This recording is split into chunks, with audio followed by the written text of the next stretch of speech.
welcome to Full Circle. I'm Emily Wilmson with the City of Fort Collins, and today we're going to meet our new Chief Sustainability Officer. Welcome to Jackie Kozak-Teal. Jackie, we're excited to have you. Thanks, Emily. So Jackie, you've been with us now, thinking what, 2 months, 3 months? How long? About a month and a half. Ah, okay. So we've done a lot in this time period. Yeah, so tell us a little bit about yourself, because I know that some members of the community got to meet you when you were interviewing, but tell us a little bit about you and what your background is. Sure. Thanks, Emily. I'm so happy to be here and just have a chance to get to talk with the community a little bit more about my background and sustainability. So probably the most obvious thing about myself right now is that I'm 8 months pregnant, so we're expecting a baby girl this September. So it's a really exciting thing about kind of just becoming a new mom while taking on this new position as Chief Sustainability Officer as well. I actually was born here in Colorado Springs, and my husband was born in Denver.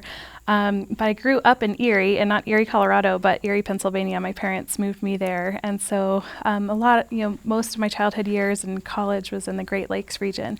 But where I've been for the last, longer than a decade was the state of Hawaii. And so my husband and I moved to Fort Collins, about right before I started this position from Hawaii after living there for over a decade.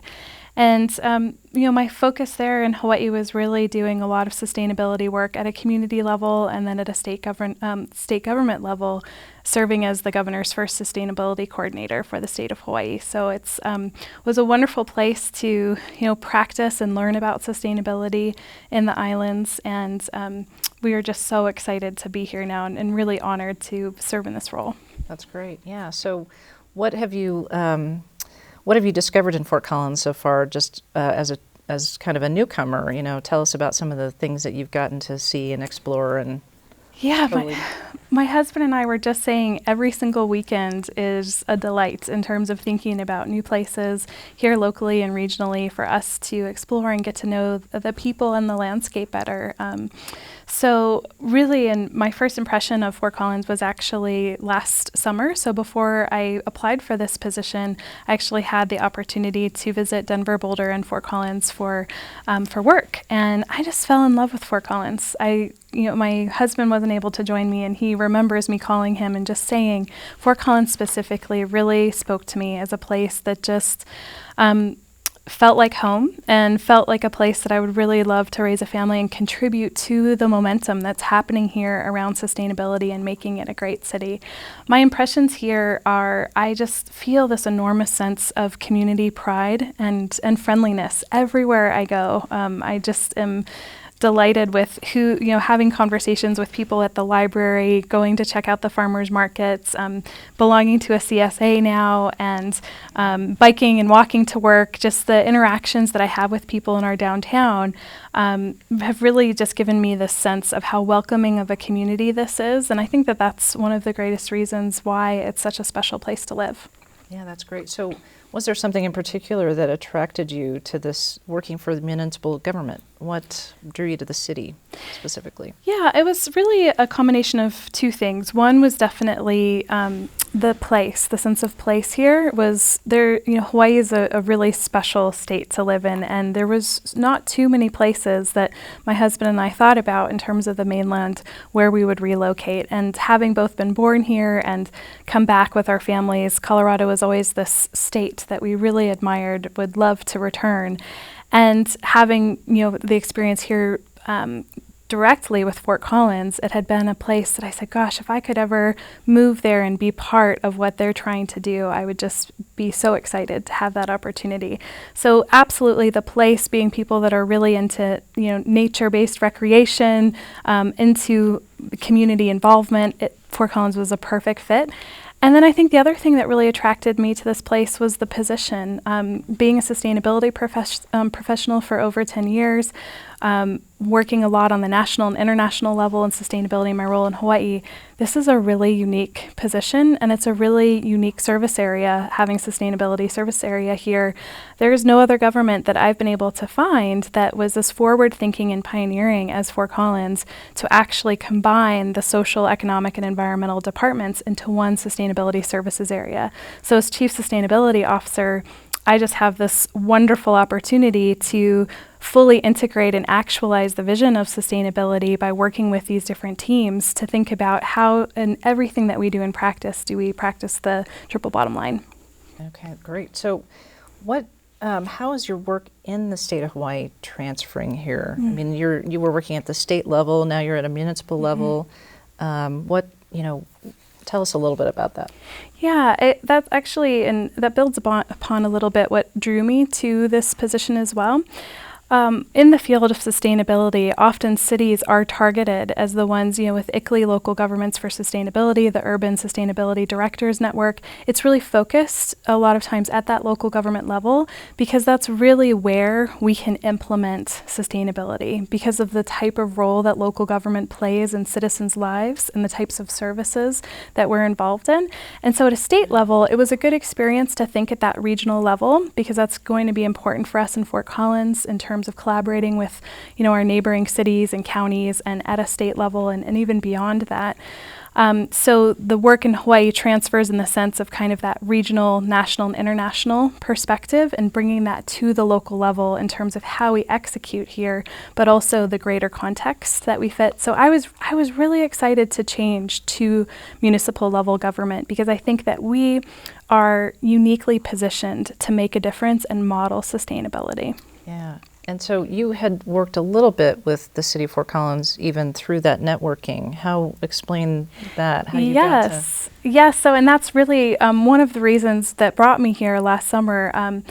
The President of the United States, Barack Obama, as he passed his own climate action plan and put that forward to the nation, one of the things he really recognized is that it's really cities, local governments, and states and tribal governments that are on the front lines of experiencing the impacts of climate change while also coming up with the innovative solutions with how we're going to adapt, how we're going to mitigate. And so with that recognition, he actually formed a task force, a state, local, and tribal leaders task force for climate preparedness and resilience. 20-some members and really charging us with how can the federal government better partner with these local governments so that you can, further advance the wonderful efforts that you're already making at a local level. So the governor of Hawaii, who I served the state sustainability coordinator for him, he was one of the 8 governors on the task force, but our former mayor, Waikanaat, was one of the mayors on the task force. And I remember the first meeting being really compelled with her stories about Fort Collins, about the floods and fires Fort Collins had just gone through. And she was always reminding us, the innovation economy here, for example, one of the areas is breweries. And she would remind us, what do you need to make good beer? You need water. And it was a really salient point because California had just declared a water emergency while we were there with Governor Brown and Mayor Garcetti from LA hosting the task force meeting. And so she was always really bringing back, I think, the unique perspective that Fort Collins had as a non-coastal community, a mountain community that is suffering from climate change, but also is making huge strides in terms of our commitment to climate action planning. Yeah. So what are some differences and similarities? I mean, you pointed out a good one there. Obviously, Hawaii is surrounded by water, and we don't have a lot here in Colorado. But what are some similarities and differences you've noticed in terms of sustainability practices that are occurring in Hawaii and here in Fort Collins or even in Colorado? That's a great question, Emily. To the water point, we in Hawaii are, we're surrounded by water, but non-potable, non-drinking water. I mean, of course, desalination was something that folks spoke about there. But I think a similarity is the issue of water security. With Hawaii, we would always say, we can't go to another neighboring state to get our water. It was really up to us to have kind of this isolated water plan. And that was something I really appreciated when I met the Chief Sustainability Officer at Denver recently. He said, that is so great you're coming from Hawaii because in the sustainability field, island thinking is an important perspective for us to have in terms of local self-sufficiency. And that's something I really sense, again, from Fort Collins is this pride of what we're able to do locally. While what the similarity to Hawaii is too, is although it's this, the most isolated islands in the planet, we recognized our connection, as an archipelago across the ocean and connection to other, cities, other states. And so I think it's that interplay of being an island and what we're able to do locally in terms of self-sufficiency and sustainability, while recognizing our connections don't separate us, but actually really bind us to, our neighboring communities really close and across the world.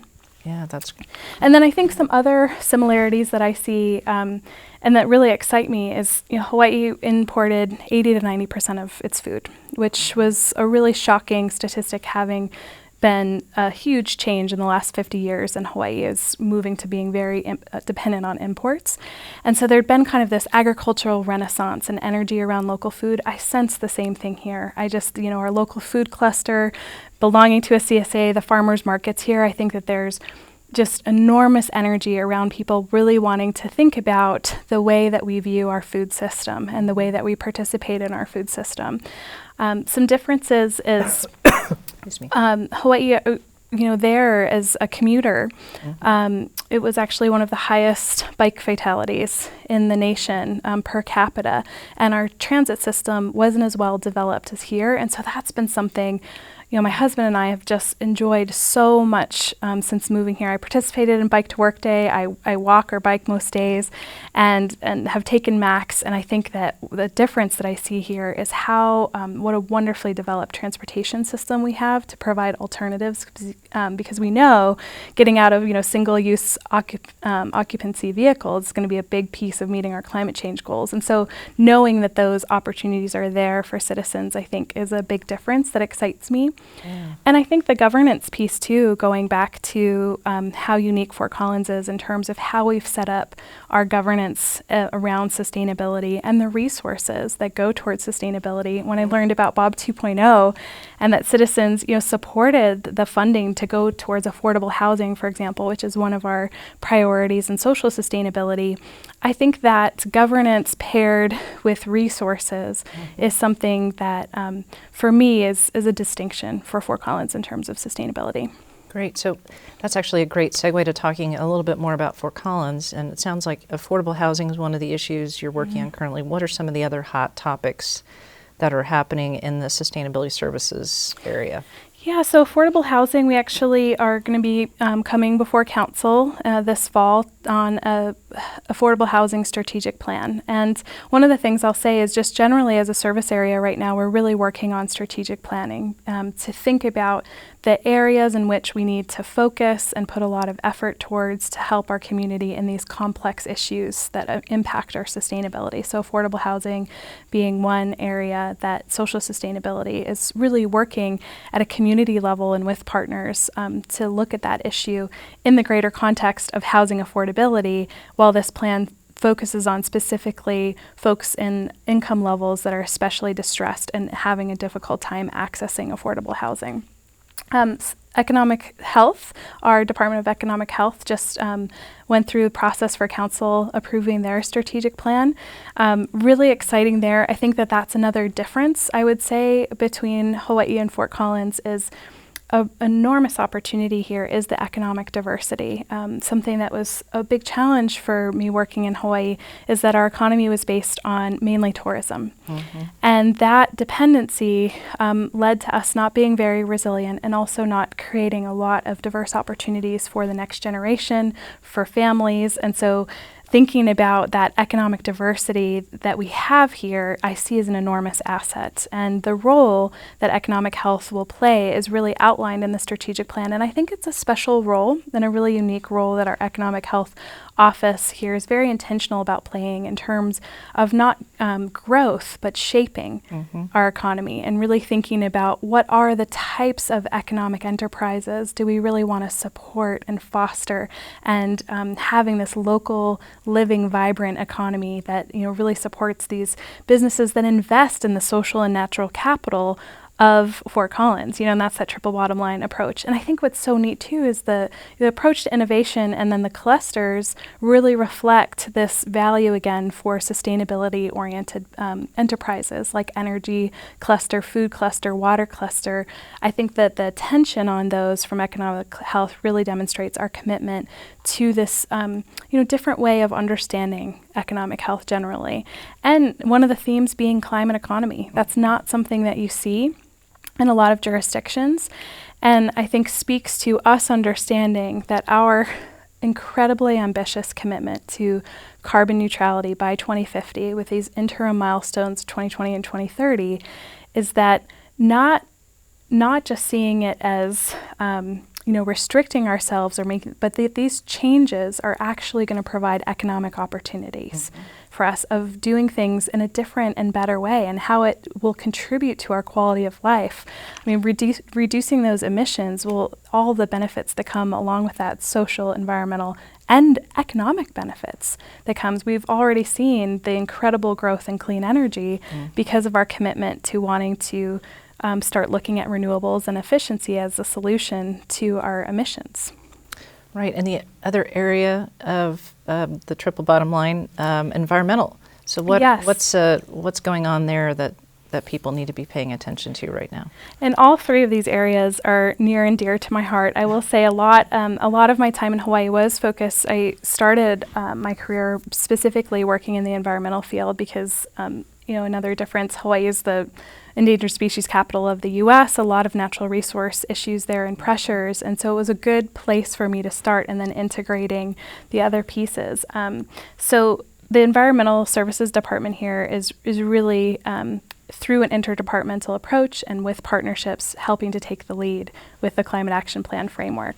They're also really working on the Community Recycling Ordinance. So we're looking at, we have 20 years into the pay-as-you-throw ordinance here, which is just, talking with folks here, the successes and the pioneering approach that this community really took, having a pay-as-you-throw ordinance. Revisiting now 20 years later, is there opportunities to expand community recycling to multifamily homes, to commercial, thinking about yard waste as another area in which we, waste stream that we need to think about as we work towards our zero waste goals. And two, balancing, making sure that we continually incentivize recycling as one of the important 3 R's, in our zero waste strategy, while accounting for the fluctuations in the market and, coming up with creative solutions. The Environmental Services Department in that leadership role with the Climate Action Plan framework too, really that framework was adopted by Council in March, and so here we are a few months later, and really we're in that next stage, the really important stage, which is making it so, an implementation of how do we hit those milestones in time, what sorts of things do we need to do now so that 2050, it seems like a far time away, but really in order to be carbon neutral in 2050, we really need to lay the groundwork. And so we've really been focusing on implementation at, an executive level, having strategic teams around the different areas of the plan. And then I think a really key exciting piece of this too, and our Environmental Services Department really focuses on community engagement, is tapping the expertise and the resources outside of our city government too, because we can't do this alone. Really achieving these goals, dealing with things like homelessness and affordable housing, economic vitality, all of these different areas really require that kind of triple helix approach of bringing together government, our private sector, both businesses and nonprofit organizations, community members, and our higher education institutions, so that we can align all of the resources, assets, and expertise to really help look at these issues in a systems approach. Okay, great. So, what are some of your first impressions about how the community feels about sustainability now that you've been here a little while and some of the projects that are going on, and what's the vibe that you're picking up from the community? Well, I think what's neat for me, Emily, being here new to the community, I'm still a little undercover in the sense that I don't know a lot of people yet, and so when I get to go out and about, just talking to people as a normal citizen that maybe folks don't know what I do as my day job, I am so happy to hear just folks that don't know that I'm interested in sustainability. They're teaching me things and talking to me about parts of their community that they really are passionate about when it comes to sustainability. What I see is there's a lot of wonderful advocacy and activism around all three areas of sustainability. So there's incredible activism around environment and coalitions and voices for the underdogs in our community, and wanting to make sure that there's social justice and equity. And there's activism around innovation and economic opportunities here. And that's really important. And the other piece that I really see, though, is there's a collaborative spirit. And I think that that's just as important as, while we have a lot of energy in each of those areas, that I see already people in our community playing that role as a bridge to kind of link those different pieces together. So I think there's a real inclination here for people to want to work together. It's as a city, there is a small town feel in the sense of this is about relationships and caring for each other and our place in this collaborative way. And so that's really inspiring to me. And I think people are really knowledgeable. I mean, the awareness here in terms of the issues and the concern about the issues. And every time I go to a council meeting and see how many people have come to talk and share their thoughts, citizen engagement is probably one of the most important things we can do to contribute to sustainability. Great. So what are some areas where you think we might improve? Like, what are some highlights? So what I'll say is that I've being a newcomer here, and maybe this is one of the things that's transferred from Hawaii is, I was an outsider in Hawaii too, and there's a very unique and an indigenous culture in Hawaii.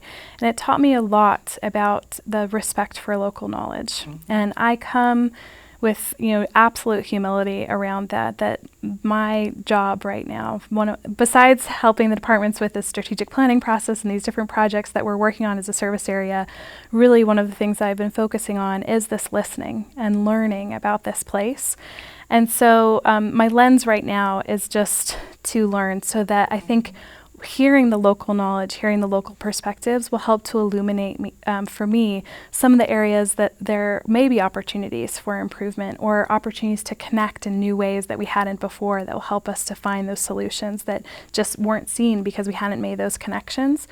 What I'll say is I think sustainability just generally, here locally, but just as an international concept and way of life, is a practice. It's kind of the story of, Buddha being asked, now that you're enlightened, why do you continue to practice? And the answer is, well, the practice is the enlightenment. And I think that that's sustainability too. It's a way of life. It's a culture. And so I think we'll never reach the finish line when it comes to sustainability. This is an enduring way that we need to just operate in terms of how we do things. And we'll be continuing to adapt and restore and refine that as we move forward. I think there's individual improvements that all of us can make. I know every single day we each have tons of decisions that will help us, in terms of improving sustainability, in how we get to work, the transportation that we do, the food that we buy, the water that we use, the energy that we use. And so those individual actions, I think for all of us, definitely me included, there's improvement there that's, we'll just, from those dialogues, we'll have to help show those opportunities that each of us can do a little bit better job. And I think the biggest opportunity for improvement will probably be those, the small things, but then the really big things that we can only do together. And so I think that's why, in terms of my job right now, is learning, is to try to help find what are those big things that could only be accomplished together, and serving in the role as Chief Sustainability Officer to tie those pieces.